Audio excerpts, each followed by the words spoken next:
அன்பு ஆன்மீக தமிழ் அன்பர்களே நண்பர்களே, உங்கள் அனைவருக்கும் தமிழ் யூடியூப் சேனலின் இனிய தமிழ் வணக்கம். தாய்மொழியால் இணைவோம், தாய்மொழியை வளர்ப்போம். வாழ்க தமிழ், வளர்க தமிழ். நமது சேனல் ஆன்மீக பதிவில் 12ஆம் நூற்றாண்டில் சேக்கிழார் அருளிய 12ஆம் திருமுறை சைவ காப்பியமுமான பெரிய புராணம் என்ற திருத்தொண்டர் புராணம் என்னும் நூலில் உள்ள அனைத்து பாடல்களையும் பரம்பொருளான சிவபெருமானின் அருளாசியுடன் ஒவ்வொரு பாடலையும் தெளிவான மற்றும் இயல்பான விளக்கத்துடன் அளித்து வருகிறோம். நாங்கள் அளித்து வரும் இந்த பெரிய புராணம் என்ற திருத்தொண்டர் புராணம் பதிவினை கேட்டு அதன் இனிமை உணர்ந்து அகிலம் காக்கும் இறைவனின் அருளாசியை பெற்று இறைப்பயன் அடையுமாறும், மேலும் இந்த பதிவிற்கு லைக் மற்றும் ஷேர் செய்தும், அது மட்டும் அல்லாமல் இதுவரை இந்த சேனலுக்கு நீங்கள் சப்ஸ்கிரைப் செய்யவில்லை என்றால் சப்ஸ்கிரைப் செய்து பெல் பட்டனையும் அழுத்தி ஆதரவு அளிக்கவும் அன்புடன் கேட்டுக்கொண்டு இப்பதிவினை தொடர்கிறேன். வாருங்கள், ஆன்மீக பதிவில் சேக்கிழாரின் 12ஆம் திருமுறையான பெரிய புராணம் என்ற திருத்தொண்டர் புராணம் பாடல்களை தெளிவான விளக்கமுடன் அறிவோம், அறிந்து தெளிவோம், தெளிந்து இறைப்பயன் அடைவோம். பெரிய புராணம் அல்லது திருத்தொண்டர் புராணம் என்பது சேக்கிழார் அவர்களால் பெருங்காப்பிய இலக்கணங்கள் பலவும் கொண்டதாக இயற்றப்பட்ட சைவ காப்பியம் ஆகும். சுந்தரமூர்த்தி சுவாமிகளின் திருத்தொண்ட தொகை என்னும் நூலை முதல் நூலாக கொண்டும், சுந்தரமூர்த்தி சுவாமிகளை காப்பிய தலைவராக கொண்டும், அவர் போற்றிய சைவ அடியார்களின் வாழ்க்கை வரலாற்றினையும் இந்நூலில் சேக்கிழார் விவரிக்கிறார். திருத்தொண்ட தொகை நம்பியாண்டார் நம்பி எழுதிய திருத்தொண்டர் திருவந்தாதி ஆகியவற்றை மூல நூல்களாக கொண்டும், 2ஆம் குலோத்துங்க சோழனிடம் அமைச்சராக இருந்த சேக்கிழார் பல ஊர்களுக்கு சென்றும் திரட்டிய தகவல்களை கொண்டும் பெரிய புராணம் எழுதப்பெற்றுள்ளது. 2ஆம் குலோத்துங்க சோழனின் ஆணையின்படி தில்லைக்கு சென்றவர் அங்கு இருக்கும் இறைவனான நடராசர் உலகெல்லாம் என்று அடியெடுத்து கொடுக்க சேக்கிழார் உலகெல்லாம் உணர்ந்து ஓதற்கு அரியவன் என பெரிய புராணத்தை தொடங்கியதாக நம்பப்படுகிறது. இடைக்கால இலக்கியத்தில் மக்களின் வாழ்க்கை பற்றி வரலாற்று போக்கில் அறிவதற்கு இந்நூல் உதவுகிறது. பெரிய புராணம் முதல் காண்டம், 2ஆம் காண்டம் என 2 காண்டமாகவும், முதல் காண்டத்தில் 5 சருக்கங்களையும் 2ஆம் காண்டத்தில் 8 சருக்கங்களையும் உடையதாக அமைக்கப்பெற்றுள்ளது.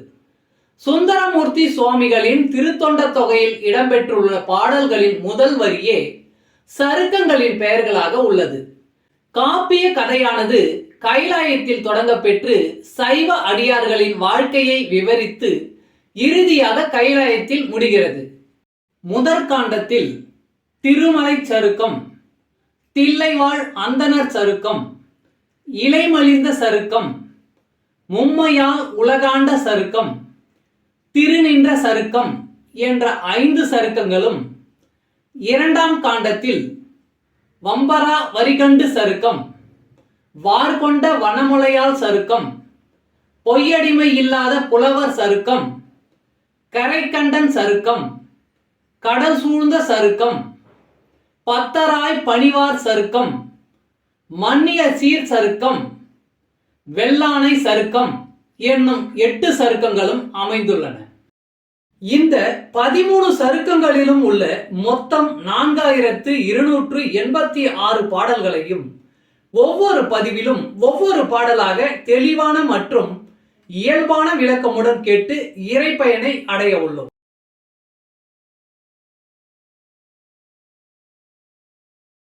பெரிய புராணம் 14. திருமலை சிறப்பு. திருமலை சிறப்பு கைலாயம். மேன்மை நான்மறை நாதமும் விஞ்சையர் காண வீணையின் ஓசையும் காரெதிர் தான மாக்கள் முழக்கமும் தாவில் சீர் வான துந்துபி ஆர்ப்பும் மருங்கெல்லாம்.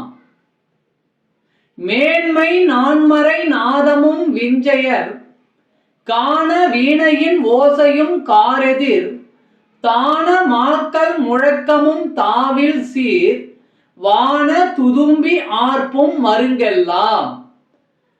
பாடலின் விளக்கம்.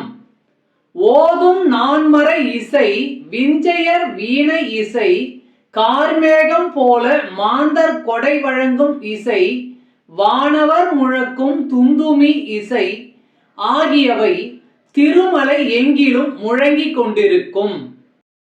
தமிழ் அன்பர்களே, நண்பர்களே, இன்றைய ஆன்மீக பதிவில் சேக்கிழார் அருளிய சைவ காப்பியமான பெரிய புராணம் என்ற திருத்தொண்டர் புராணம் என்னும் நூலில் உள்ள பாடலை தெளிவான விளக்கமுடன் உங்களுக்காக அளித்ததில் நான் மிகவும் பெருமை கொள்கிறேன்.